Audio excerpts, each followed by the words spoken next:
Hey everyone. Welcome to this reinvention conversation with Brig Johnson. I'm super excited to have you.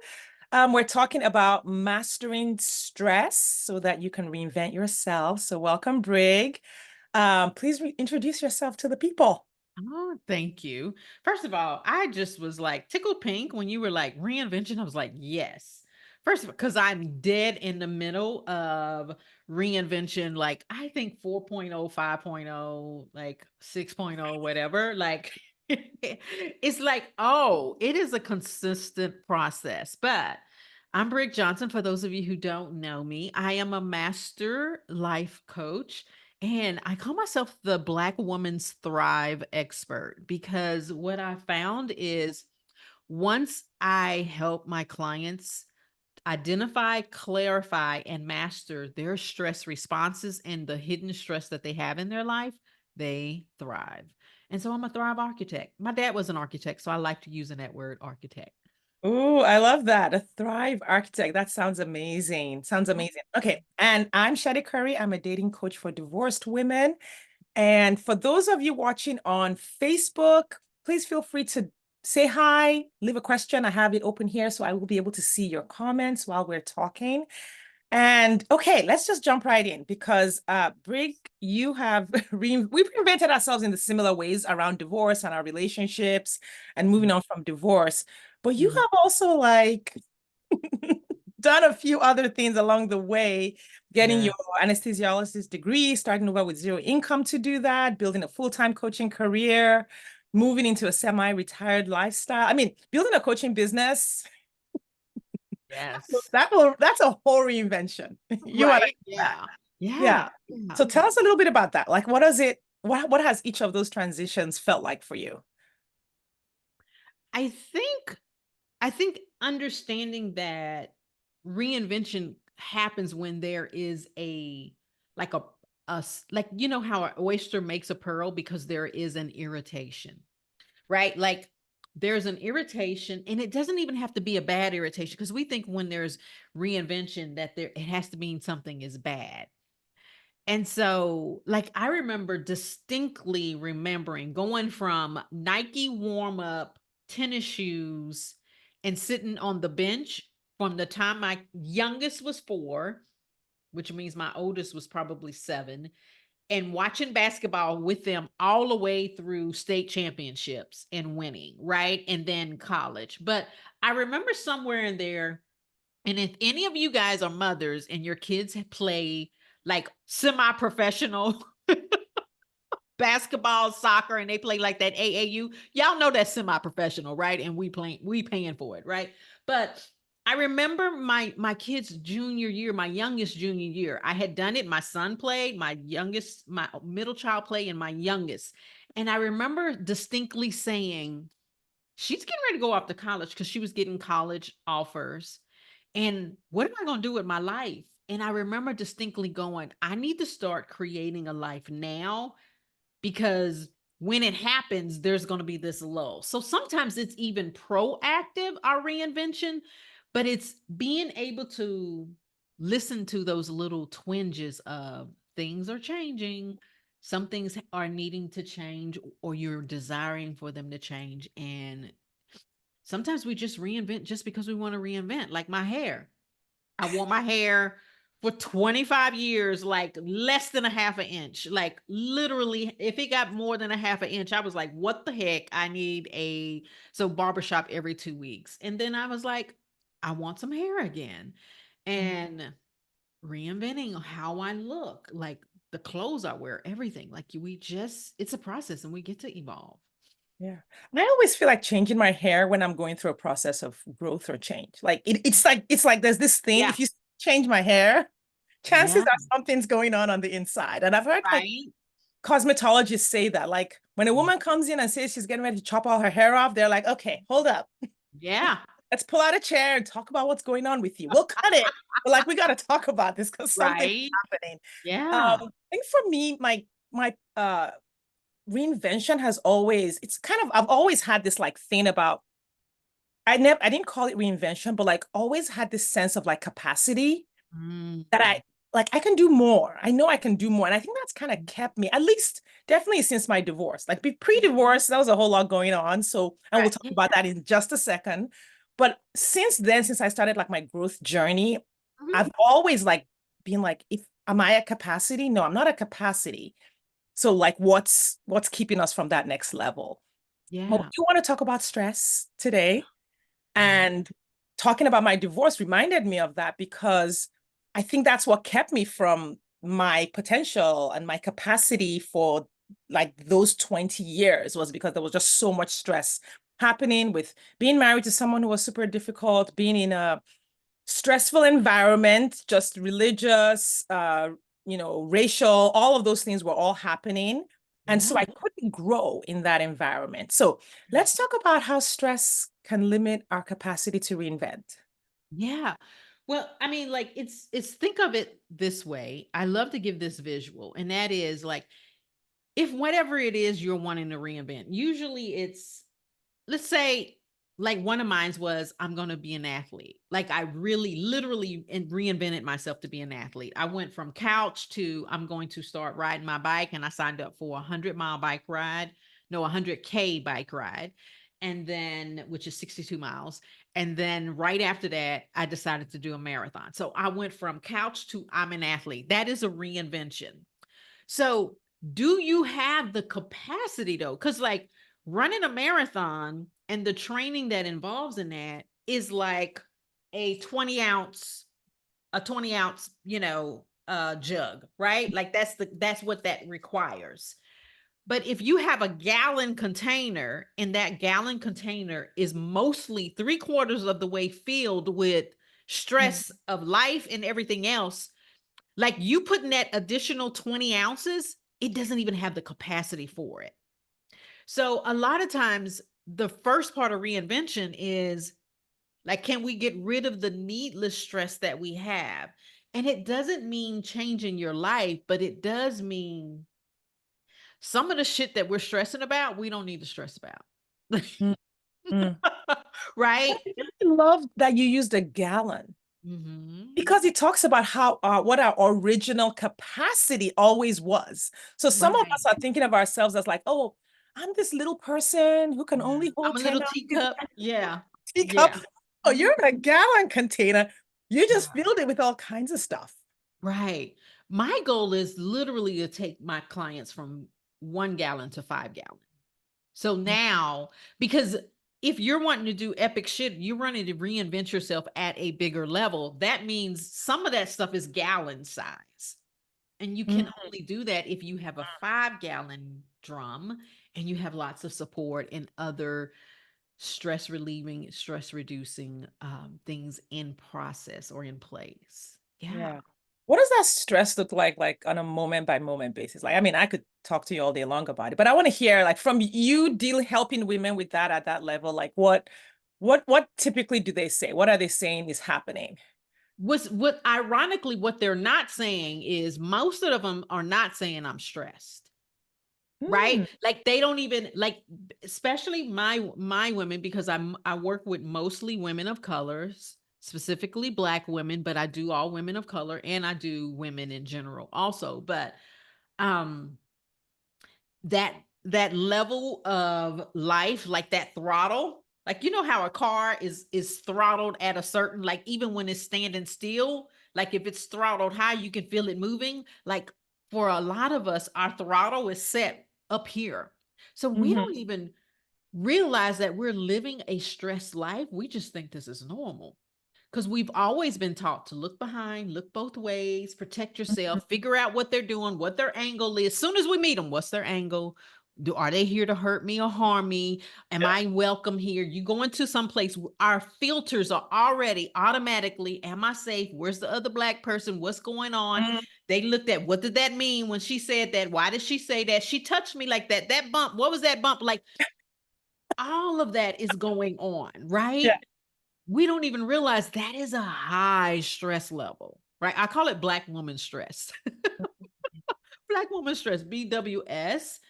Mhm. And there is a stress matrix to that. And what it looks like is hypervigilant, like I just said, overthinking because I have to get it right. Because if I put the spotlight on me, I must be above and beyond reproach.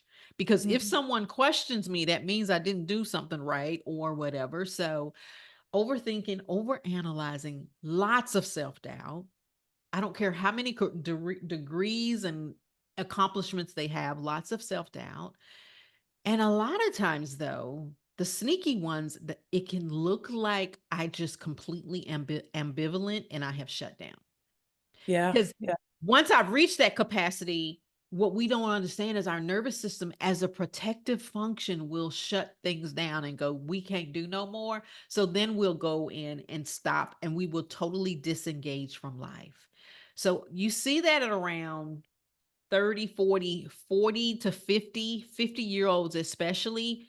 It's like, why am I doing this? What's the problem? Why? What's the use? And they start shutting down. It's because it has been too little for too long. And that is a stressful life.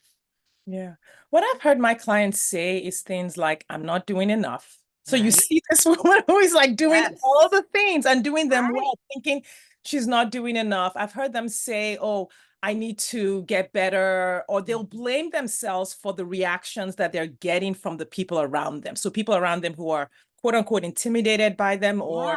like stealing the credit for their work, they will Yeah. blame themselves Right. for, I should have known better. I should have known Shouldn't have better. told them. I like, why did I tell them? I was weak for telling them. I could have done it by myself. Yeah. Yeah. Yeah, or they will well, I need to respond better. I need to be nicer. I need Mhm. to be more accommodating. Like a lot of it, like you said, self-doubt, but like the words are usually like they're putting a lot of I talked to a client recently and she had just like really overcome a lot of anxiety and was stressing less about the things she was doing at work and her productivity was, and she was like, Mhm. yeah, but I want to be able like, but there are these other things I didn't get done. I'm like, okay, sis, we've been working for a couple of years. Look at where you are. I think this is good. I think you should Yeah. actually, I think like your output is appropriate for where it is, and you should just take Yeah. some time off. Yeah. Just go hang with the kids. Yeah. Yeah. Yeah. I think I think one of the things as Black women that we've struggled with, or women in general, is like, to be good means that we control what other people think and feel about us. And so our value is on how other people think and feel about us, where men are not socialized that way. Their value is them, what they produce.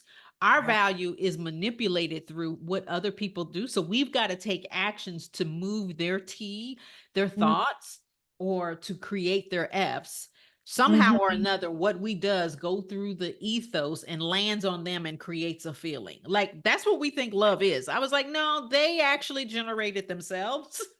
We have Yeah. nothing to do with it. We can show up the exact same way, and the person that loved you 1 minute can decide not to love you the next. And it's not because of you, because it didn't originate in you. Mm-hmm. And we talked about this Yeah. in terms of how people respond when we reinvent ourselves. Yes. When we Right. change and we're just like this whole new person. Yeah. And a lot of times, like you said, people are not reinventing because they're afraid of other people's opinions. Yeah. They're not reinventing, as you said, because they don't have the capacity to. Like, the reinvention takes more than what they've allowed. And 9 times out of 10, they don't have the capacity to, is because they're dealing with other people's opinions, OPOs, other people's opinions. And those are the louder voices in their head than theirs, because they don't have the authority. Um, they don't reinvent because they haven't given themselves permission to, Mm. because then I can't control their T's and their F. That means I actually focus on me. And oh my God, that is selfish. I have to be humble. I have to think of everybody else and put me last. I'm not a good person if I do that. Right. Yeah. So they don't give themselves permission to. And lastly, like you said, they don't reinvent because they're afraid of that. I'm gonna leave other people behind, or people are gonna say you've changed, or who do you think you are, and like, what's going on? And I'm like, yeah, like, a lot of my friends think I'm bougie because when I first started traveling after around 50, it's like one time I like my boyfriend at the time was turning 50 and I did it all out. I went all out on like a 4-star resort, first class, all of this stuff. And I realized something. I was like, you would do that for him, but you wouldn't do it for yourself. And from Mm, that moment on, I was like, oh no, like I do this for myself now. yeah. And some of my friends, when I travel, is like, no, I don't do La Quinta. I like, I did La Quinta for years, like traveling for basketball. I did La Quinta, Holiday Inn Express, Courtyard Marriott. I don't do those no more. And some of my friends, like, they want, no, because I know you don't want where I, because I'm doing 4-star or above. Like, Hmm. and it's Yeah. not that I'm being bougie. It's this is my time to experience this. If not now, when? I'm 60. Like, I want to have some of those experiences. So yeah, that's the way I travel now. I've done the pack bologna sandwiches to go travel. I've done that. Yeah. Not doing I, that. I was when I first became a life coach, I was really surprised at people's responses. I don't know. I think I just sometimes go through life like with these doe eyes, Yeah. like human Yeah. beings are just lovely. And then I get, whoa, did you really think that? So there was Right. a couple that have come up. Now I expect it. Mhm. But I came from, the typical African immigrant like Mm. community where it's like, Yeah. okay, you're either a doctor or you're a lawyer.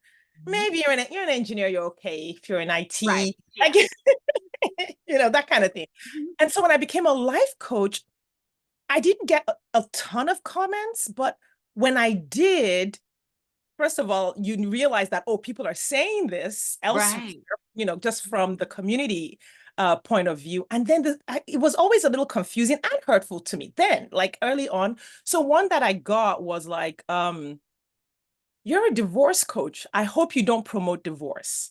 Mm. So initially, I would always be like, oh, no, I don't. I'm only working with the women who, the relationship is Mhm. always Yeah. already Yeah. bad. I'm like, Yeah. please don't Over explaining, over right? Yeah. explaining.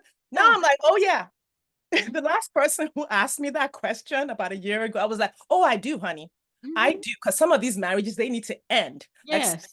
I'm Or we like, have like it's till death do us part. It that relationship is dead. It been dead. The trust is dead. The love is dead. The affection, everything is dead. It's dead. Death till death do us part. It's been dead. And there's so that no resuscitation.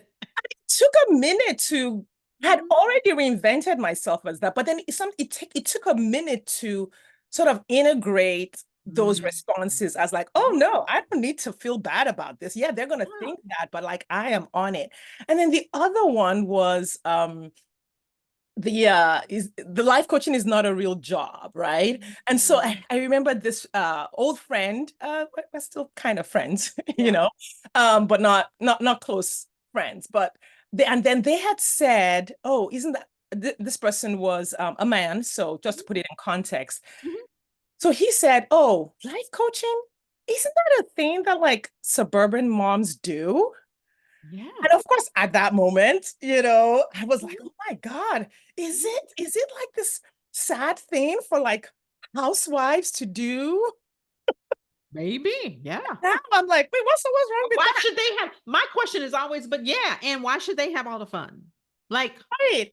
And yeah, yeah, but I mean, if housewives are getting up and like becoming life coaches and having fun and making money, think of my experiences and what I can bring. Yeah.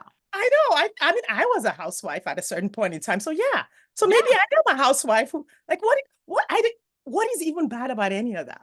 Wrong with Right. any of that. So Yeah. I think I'm just sharing that to like say, hey, if people are making comments about your reinvention that hurt, just be like, that's to be expected.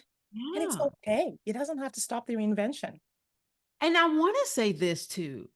I give you also permission to protect your little itty bitty. You know how I'm a gardener. And sometimes when you plant a seed, it's like you put a little protective little screen over it until it's big enough, right?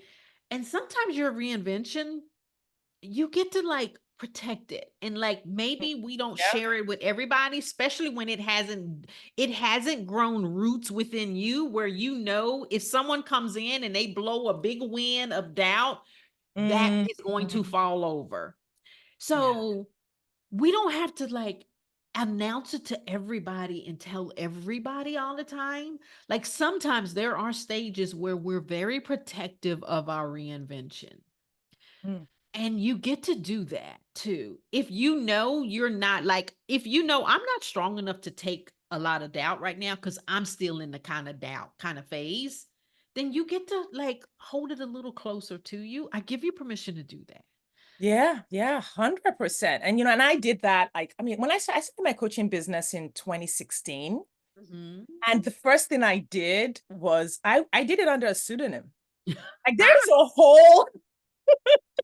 Right. there's a whole Facebook page, I think the website is dead now. I think I stopped paying Mhm. for it. A Mhm. whole website, a whole ebook, a whole series of Facebook lives under a completely different name. I love that. I love that. Yeah, I think when it's reinvention and it's something that requires visibility, I think that's where a lot of people struggle with because they're still answering questions within themselves and they Mhm. can't put themselves out there because they haven't given themselves those answers. And I Yeah. always tell my clients, well, give yourself those answers. Like answer the questions because they keep asking questions like, well, my brain is saying this and my brain is saying that. Well, answer the question, right? Like that's it. It's like tell the brain what's going on. No, we're going in this direction and Mm. give yourself space. It's like we think reinvention should like our one of the things we adopted from Puritan belief system is if it's easy, then God made the way for us, Mm. right? If it comes easy, then that means we're supposed to do it. God is blessing it, right? If it comes with difficulty, that means like something's wrong. Maybe I shouldn't be doing this.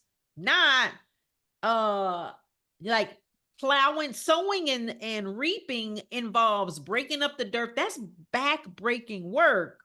There's nothing easy about that, right? But a lot of times we think the reinvention process if it doesn't come easy, but what we don't realize is like they say the butterfly, when a butterfly goes into the cocoon, it dissolves completely. There's no remnants of it, like it dissolves, it becomes a blob.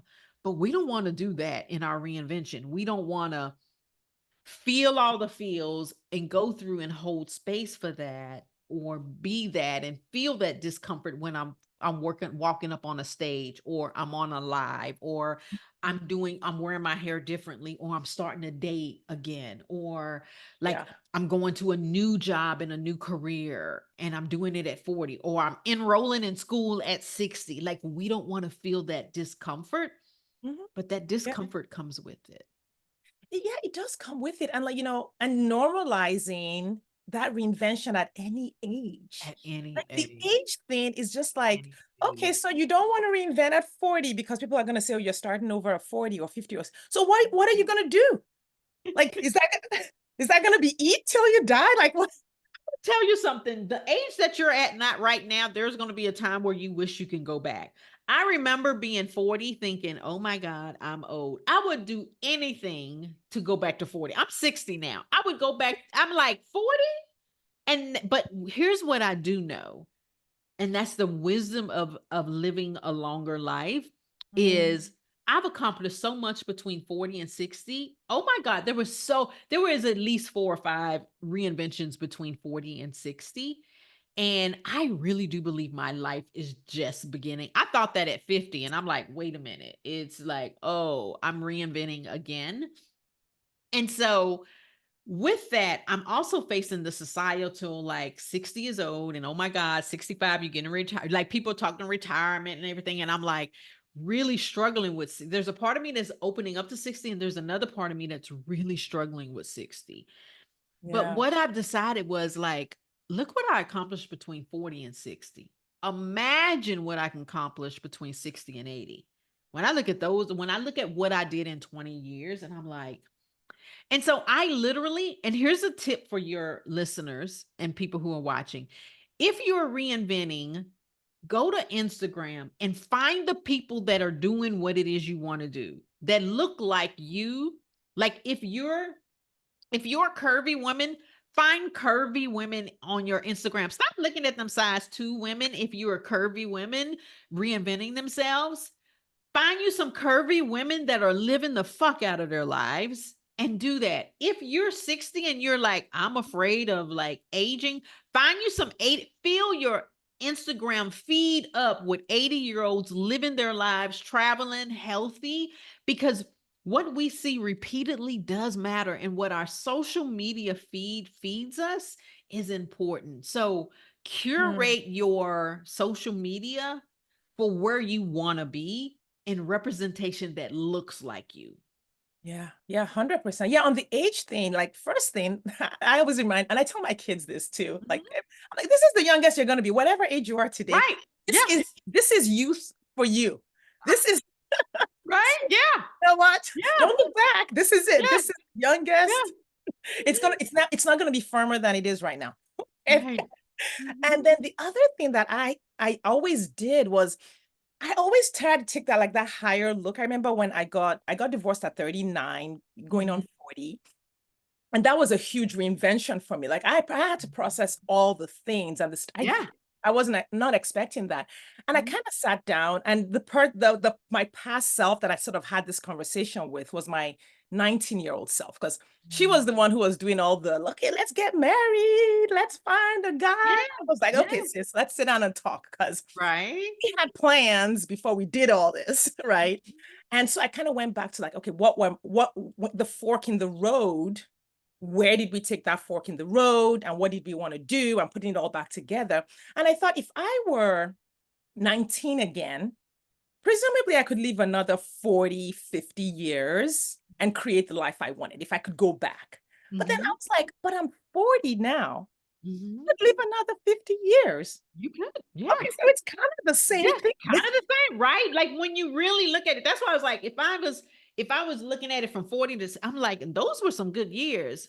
I'm 60. I can do the same thing. Yeah. Yes, 100%. Awesome. Well, Love thank you, Brig, so much for this conversation. I just want to leave with like just this overall concept of like stress and reinvention and see if you had like, what are your thoughts on like, okay, you need space to breathe so you can see the new possibilities for your reinvention. What are just some basic things that people can be thinking about creating that space to breathe?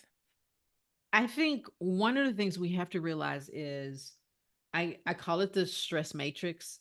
Most of us are stressed out because of work, how we make our money, our contribution because that matters to us. Like it is in our DNA to be able to make a contribution and contribute and to feel safe and survival. In our relationships because that matters because we are a community-based organism. Like we need to feel like we belong and a lot of times that's our work, not someone else's work. And then the third one that we forget about is metabolic stress. Our cells, every cell in our body is asking one question: are we safe? Mm, And the environment that we put it in through nutrition, through movement, through how we sleep, what we drink, all of it matters. And so, so many times we think of stress resilience and stress mastery, and we think about meditation and bubble baths, but we're not thinking about turning off them bright lights at sunset. We're not thinking about working with our metabolic flow, meaning working with our circadian rhythm, because when we go against it, our cells think something is wrong. So, one of the biggest stressors that we have is irregular sleep schedules and not getting adequate sleep. Because when we sleep, we literally take out the trash of our brain. So, if you want to reinvent yourself, and we talked about the need for creativity, if you don't take the trash out of your brain every night, which is what happens when you sleep, it's called the glymphatic system, then your creativity, because there's extra trash in there, and so your brain can't function because there's too many open things. So that creativity is limited. So some of us are not reinventing ourselves because there's too much fucking trash. And we wow. don't even have the capacity and the creativity because our brain isn't exposed to that. And so, so many of us, when we're stressed, we ruminate, we toss and turn all night. So Mm, I speak more about sleep than anything, because as women, we tend to, like, that's the thing that we take from. And actually, when we're stressed, that's the thing we need to add to. Mm, We need yeah. to double down on Double that. down on that. I love that. Yeah. That's Yeah. amazing. Thank you so much. Oh my gosh, this was such a good. I know we could keep going. Yes. Because I haven't We even get won't. started. I And haven't I'm even just got gonna started say, yet. But if they want to, like, I do a weekly newsletter talking about stress. So if they want, just sign up for it on my website, brigjohnson.com. And yes, and the link is above the video, whether you're seeing this on Facebook and LinkedIn, Brig's link is right above. You can book a call with her to go deeper Mhm, into mastering stress so that you can mhm. do all the things and get Epic all shit. the things. Epic shit. Epic shit. Yes, let's Epic do shit. it. Right? Thank you for your time today. I really appreciate you chatting with me and connecting with me. I don't see any comment. Well, actually, is there a comment? Hang on. Let me double check. I think there's a comment. I think it's the standard. Okay. I think it's the standard comment. I don't think it's a user comment. Yeah, it's a standard comment. All Okay. right. But I'm sure people will be seeing this. Thank you so much. I'll see you later.